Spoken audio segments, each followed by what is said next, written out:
los viejos amores que no están, la ilusión de los que perdieron, todas las promesas que se van y los que en cualquier guerra se cayeron. Todo está guardado en la memoria, sueño de la vida y de la historia, el engaño y la complicidad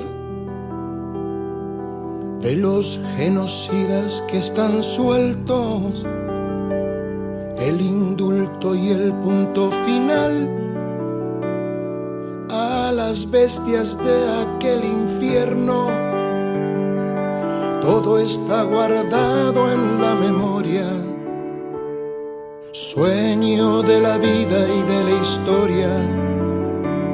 La memoria despierta para herir a los pueblos dormidos que no la dejan vivir, libre como el viento.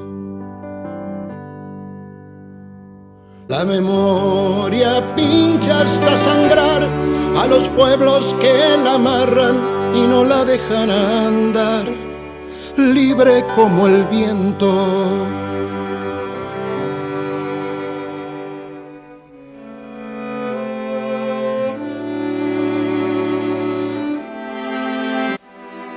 Ya no pretendo nada sacar, pero por lo menos que sepa el mundo entero lo que nos han hecho.